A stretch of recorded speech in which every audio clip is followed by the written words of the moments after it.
सुबह आप रोज की तरह ऑफिस जाने के लिए अपनी बाइक स्टार्ट करते हैं, लेकिन अब इंजन पहली बार में स्टार्ट नहीं होता। दूसरी बार, फिर तीसरी बार, फिर किसी तरह गाड़ी चलती है। कुछ दिनों बाद आपको महसूस होता है कि माइलेज पहले जैसा नहीं रहा, पिकअप कमजोर पड़ गया है। और फिर एक दिन मैकेनिक आपको एक ऐसा बिल थमा देता है जिसकी आपने कभी कल्पना भी नहीं की थी। उसका जवाब सिर्फ इतना होता है कि साहब, अब पेट्रोल पहले वाला नहीं रहा। लेकिन सवाल है कि क्या सचमुच सिर्फ पेट्रोल बदला है, या फिर देश की सबसे बड़ी फ्यूल पॉलिसी आपके इंजन के साथ साथ आपकी जेब की भी परीक्षा ले रही है? क्योंकि 1 अप्रैल 2026 से पूरे देश में मिलने वाला सामान्य पेट्रोल अब E20 फ्यूल बन चुका है, यानी ऐसा पेट्रोल जिसमें 20% इथेनॉल मिलाया जा रहा है। सरकार इसे भारत की एनर्जी सिक्योरिटी, ग्रीन मोबिलिटी और फार्मर इकोनॉमी की दिशा में ऐतिहासिक कदम बता रही है। दावा है कि इससे विदेशी तेल पर निर्भरता घटेगी, लाखों करोड़ रुपए की विदेशी मुद्रा बचेगी, किसानों की आय दोगुनी बढ़ेगी और प्रदूषण भी कम होगा। ब्ला ब्ला। सुनने में सब कुछ शानदार लगता है, लेकिन तस्वीर का दूसरा पहलू भी है। देश भर से हजारों वाहन मालिक शिकायत कर रहे हैं। पुरानी गाड़ियों का माइलेज कम हो रहा है, फ्यूल पंप खराब हो रहे हैं, रबर पाइप और सील जल्दी घिस रहे हैं, कोल्ड स्टार्ट की समस्या बढ़ रही है और मेंटेनेंस कॉस्ट पहले से ज्यादा हो गई। इसी बीच मामला सुप्रीम कोर्ट तक पहुंच गया। अदालत में केंद्र सरकार की ओर से दाखिल हलफनामे की कुछ बातों ने इस बहस को और तेज कर दिया। विपक्ष का आरोप है कि करोड़ों वाहन मालिकों पर बिना पूरी तैयारी के एक बड़ा प्रयोग कर दिया गया। सरकार इससे सहमत नहीं है। उसका कहना है कि इथेनॉल ब्लेंडिंग कोई अचानक लिया गया फैसला नहीं, बल्कि 2 दशक की रिसर्च, वैज्ञानिक अध्ययन और चरणबद्ध नीति का परिणाम है। बहस यही खत्म नहीं होती। लोग पूछ रहे हैं, अगर इथेनॉल पेट्रोल से सस्ता है तो जनता को सस्ता पेट्रोल क्यों नहीं मिल रहा? क्या देश की करोड़ों पुरानी गाड़ियां वास्तव में E20 के लिए तैयार थीं? क्या वाहन मालिकों को पर्याप्त जानकारी दी गई? और सबसे विवादित सवाल, क्या इस पूरी नीति से कुछ उद्योग समूहों को असाधारण फायदा पहुंचा है? इन आरोपों को लेकर विपक्ष लगातार केंद्रीय सड़क परिवहन मंत्री नितिन गडकरी पर निशाना साध रहा है। वहीं गडकरी इन सभी आरोपों को राजनीति और विदेशी पेट्रोलियम लॉबी का दुष्प्रचार बताते हैं। तो आखिर सच क्या है? क्या E20 वास्तव में भारत की ऊर्जा क्रांति है, या फिर जल्दबाजी में लागू की गई एक ऐसी नीति जिसकी कीमत आज करोड़ों वाहन मालिक चुका रहे हैं? इन सब पर आज विस्तार से हम बात करेंगे, लेकिन इससे पहले की वीडियो की शुरुआत हो, नमस्कार, प्रणाम, जोहार स्वीकार कीजिए। हमारा नाम आकाश आनंद है और आप देखना शुरू कर चुके हैं thefourthpillar.life। तो आज के इस स्पेशल इन्वेस्टिगेटिव एक्सप्लेनर में हम बिना किसी राजनीतिक चश्मे के सिर्फ तथ्यों, विज्ञान, सरकारी दस्तावेजों और जमीनी अनुभवों के आधार पर इस पूरी बहस को समझेंगे। आज हम 3 बड़े सवालों के जवाब तलाशेंगे। पहला सवाल, इथेनॉल आखिर है क्या और सरकार इसे इतनी तेजी से क्यों लागू करना चाहती है? दूसरा सवाल, क्या सचमुच E20 से गाड़ियां खराब हो रही हैं, या आधा सच और आधा भ्रम फैलाया जा रहा है? और तीसरा एवं अंतिम सवाल, सरकार और नितिन गडकरी पर आखिर कौन कौन से आरोप लग रहे हैं और उनका जवाब क्या है? तो चलिए शुरुआत करते हैं सबसे बुनियादी सवाल से।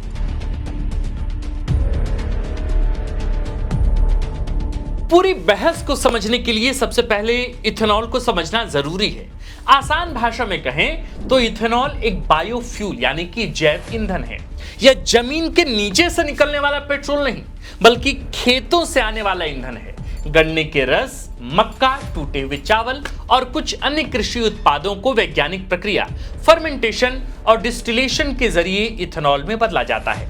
फिर इसे पेट्रोल में मिलाकर ईंधन के रूप में इस्तेमाल किया जाता है। यही वजह है कि इसे रिन्यूएबल फ्यूल भी कहा जाता है। अब सवाल है, भारत को इसकी जरूरत आखिर क्यों पड़ी? जवाब हमारी सबसे बड़ी आर्थिक मजबूरी में छुपा है।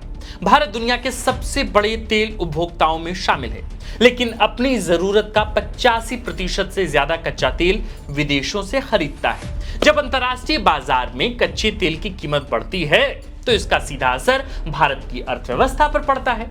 विदेशी मुद्रा ज्यादा खर्च होती है, आयात बिल बढ़ता है और अंततः बोझ आम लोगों तक पहुंचता है। इसी निर्भरता को कम करने के लिए भारत पिछले 2 दशकों से वैकल्पिक ईंधन की तलाश कर रहा था। इसी सोच के तहत साल 2001 में पहली बार 5% इथेनॉल ब्लेंडिंग का पायलट प्रोजेक्ट शुरू हुआ। 2003 में इसे औपचारिक कार्यक्रम बनाया गया, लेकिन शुरुआत बेहद धीमी रही। कारण साफ था, देश में इथेनॉल का पर्याप्त उत्पादन ही नहीं था। फिर 2014 के बाद इस नीति ने रफ्तार पकड़ी, नई डिस्टिलरी लगाने को प्रोत्साहन मिला, गन्ने के अलावा मक्का और अन्य फसलों से भी इथेनॉल बनाने की अनुमति दी गई और इसे मिशन मोड में आगे बढ़ाया गया। शुरुआती लक्ष्य था 2030 तक पेट्रोल में 20% इथेनॉल मिलाना, लेकिन 2022 में सरकार ने यह लक्ष्य 5 साल पहले ही हासिल करने का फैसला किया।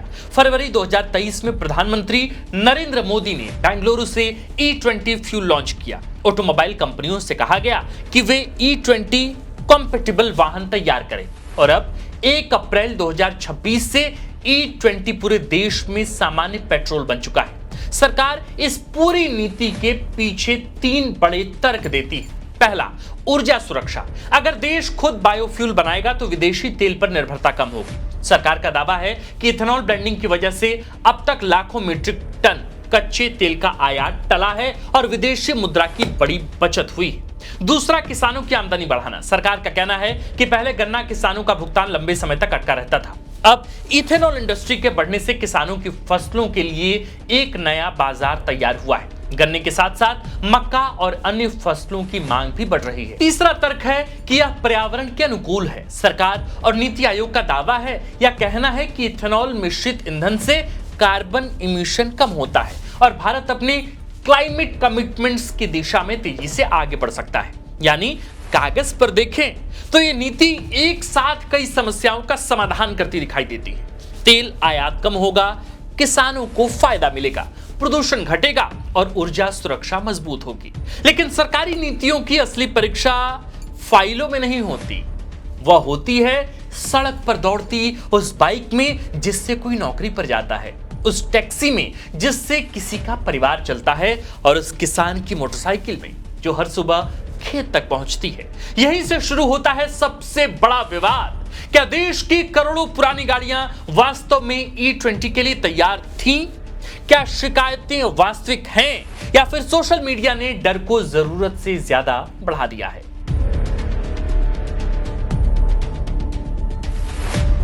अब आते हैं इस पूरी बहस के सबसे संवेदनशील और सबसे विवादित हिस्से पर, क्योंकि सवाल अब सिर्फ आपकी गाड़ी के इंजन का नहीं है दोस्तों। सवाल सरकार की नीति, पारदर्शिता और जवाबदेही तक पहुंच चुका है। E20 को लेकर इस समय 3 बड़े आरोप लगाए जा रहे हैं और हर आरोप का सरकार अपना जवाब भी दे रही है। इसलिए पूरी तस्वीर को समझना बेहद जरूरी है। पहला आरोप क्या है, जरा इसे समझते हैं। पहला आरोप, क्या देश को बिना पूरी तैयारी के एक बड़े प्रयोग का हिस्सा बना दिया गया?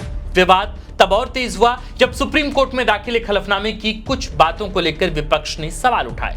कांग्रेस समेत कई विपक्षी नेताओं ने आरोप लगाया कि अगर E20 के दीर्घकालिक प्रभावों का अध्ययन अभी भी जारी है तो फिर पूरे देश में इसे इतनी तेजी से लागू करने की जरूरत क्या थी? करोड़ों वाहन मालिकों को क्या पर्याप्त तैयारी के बिना इस बदलाव का हिस्सा बना दिया गया? हालांकि केंद्र सरकार इससे सहमत नहीं है। सरकार का कहना है कि E20 कोई रातों रात लिया गया फैसला नहीं है। इस पर लगभग 2 दशकों से रिसर्च चल रही है। ऑटोमोबाइल कंपनी, तेल कंपनियों, वैज्ञानिक संस्थानों और नीति आयोग की सिफारिशों के बाद इसे चरणबद्ध तरीके से लागू किया गया। सुप्रीम कोर्ट में कही गई बातों का मतलब पूरी योजना को प्रयोग बताना नहीं था, बल्कि उसे दीर्घकालिक प्रभावों की लगातार निगरानी करना था। दूसरा आरोप, अगर एथेनॉल सस्ता है तो पेट्रोल सस्ता क्यों नहीं हुआ? यह शायद सबसे बड़ा जनसवाल है। जब पेट्रोल में 20% अपेक्षाकृत सस्ता एथेनॉल मिलाया जा रहा है तो उपभोक्ता को कीमत में राहत क्यों नहीं मिली? सरकार का जवाब है कि पेट्रोल की खुदरा कीमत सिर्फ ईंधन की लागत से तय नहीं होती। इसमें excise duty, VAT, freight, dealer commission, marketing cost और कई अन्य घटक शामिल होते हैं। सरकार का दावा है कि इथेनॉल ब्लेंडिंग से होने वाली बचत विदेशी मुद्रा बचाने, तेल आयात कम करने और किसानों को भुगतान करने में इस्तेमाल हो रही है। लेकिन आलोचकों का तर्क है कि अगर लागत में कमी आई है तो उसका कुछ लाभ सीधे उपभोक्ता तक भी पहुंचनी चाहिए। तीसरा और सबसे गंभीर आरोप, क्या इस पूरी नीति से कुछ निजी कंपनियों को फायदा पहुंच रहा है? यही आरोप सबसे ज्यादा राजनीतिक विवाद का कारण भी बना है।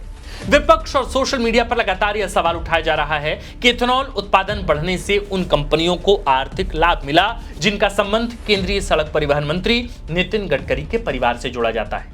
कुछ कंपनियों के शेयरों में पिछले कुछ वर्षों के दौरान आई तेज बढ़ोतरी को भी इसी बहस से जोड़कर देखा जा रहा है। हालांकि इन आरोपों को लेकर सरकार और स्वयं नितिन गडकरी का जवाब भी उतना ही स्पष्ट है। गडकरी इन आरोपों को पूरी तरह राजनीति से प्रेरित बताते हैं। उनका कहना है कि उनके खिलाफ चलाया जा रहा एक अभियान या एक दरअसल पेड कैंपेन है। उनका आरोप है कि भारत जितना अधिक बायोफ्यूल अपनाएगा उतना ही विदेशी तेल कंपनियों का कारोबार प्रभावित होगा। इसलिए अंतरराष्ट्रीय पेट्रोलियम लॉबी भारत की इथेनॉल पॉलिसी के खिलाफ माहौल बनाने की कोशिश कर रही है। गडकरी अभी कहते हैं कि यदि किसी उद्योग के बढ़ने से उस क्षेत्र में काम करने वाली कंपनियों का कारोबार बढ़ता है तो केवल उसी आधार पर हितों के टकराव का निष्कर्ष नहीं निकाला जा सकता। यदि किसी प्रकार का आरोप है तो उसका निर्णय तथ्यों और जांच के आधार पर होना चाहिए, न कि केवल राजनीतिक बयानबाजी के आधार पर। सरकार अपने पक्ष में एक और उदाहरण देती है। ब्राजील में वर्षों से E27 यानी 27% इथेनॉल मिश्रित पेट्रोल सामान्य रूप से इस्तेमाल हो रहा है। अमेरिका में भी बड़े पैमाने पर इथेनॉल ब्लेंडिंग होती है। सरकार का कहना है कि यदि दूसरे देश ऐसा कर सकते हैं तो भारत भी कर सकता है। लेकिन आलोचकों का जवाब है कि तुलना तभी उचित होगी जब भारत के वाहन, ईंधन गुणवत्ता, जल उपलब्धता और इंफ्रास्ट्रक्चर भी उसी स्तर के हों। तो आखिर इस पूरी बहस का निष्कर्ष क्या निकलता है? अगर सिर्फ सरकार की बात सुने तो E20 भारत की एनर्जी सिक्योरिटी का रास्ता है। इससे तेल आयात कम होगा, विदेशी मुद्रा बचेगी, किसानों को नया बाजार मिलेगा और प्रदूषण भी घटेगा। लेकिन अगर जमीन की आवाज सुने तो तस्वीर इतनी सरल नहीं दिखती। देश भर में लाखों वाहन मालिक अभी भी सवाल पूछ रहे हैं, क्या उनकी गाड़ियां वास्तव में E20 के लिए तैयार थीं? अगर नहीं तो उन्हें कोई विकल्प क्यों नहीं दिया गया? अगर इथेनॉल सस्ता है तो इसका फायदा उपभोक्ता तक क्यों नहीं पहुंचा? और अगर यह नीति पूरी तरह वैज्ञानिक है, साइंटिफिक है, तो फिर इसे लेकर इतनी बड़ी बहस क्यों खड़ी हुई? इन सवालों के जवाब केवल राजनीति से तो नहीं मिलेंगे। इनके जवाब मिलेंगे पारदर्शिता से, स्वतंत्र वैज्ञानिक अध्ययन से और सबसे महत्वपूर्ण जनता के वास्तविक अनुभवों से। क्योंकि किसी भी सरकारी नीति की सफलता सिर्फ फाइलों के आंकड़ों से तय नहीं होती, बल्कि सड़क पर चल रही करोड़ों गाड़ियों और उन्हें चलाने वाले करोड़ों लोगों के भरोसे से तय होती है। फिलहाल इतना जरूर कहा जा सकता है कि E20 को पूरी तरह असफल कहना भी जल्दबाजी होगी और उसे पूरी तरह सफल घोषित करना भी। यह नीति भारत के ऊर्जा भविष्य का बड़ा अध्याय बन सकती है, लेकिन इसकी असली परीक्षा अभी बाकी है। और इसी बहस को आगे बढ़ाते हुए हमारे अगले वीडियो में बात किसी नीति की नहीं बल्कि आपकी गाड़ी की होगी। क्या आपकी बाइक या कार वास्तव में E20 कंफर्टेबल है? अगर नहीं तो क्या आपको घबराने की जरूरत है? आप अपनी गाड़ी को नुकसान से कैसे बचा सकते हैं?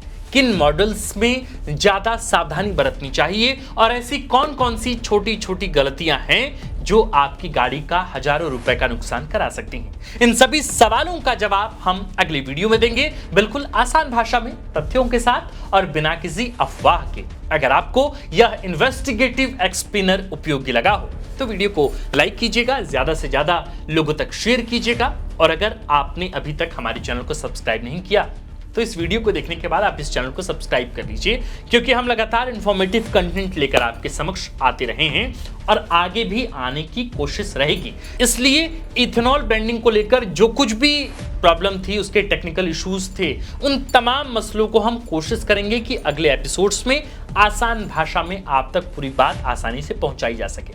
आप द फोर्थ पिलर देख रहे थे। हमारा नाम आकाश आनंद है, कैमरे के पीछे है मनीष और इस कंटेंट रिसर्च स्क्रिप्ट को लिखा है झारखंड के वरिष्ठ पत्रकार, वराची प्रेस क्लब के प्रेसिडेंट शंभुनाथ चौधरी सर ने। शुक्रिया।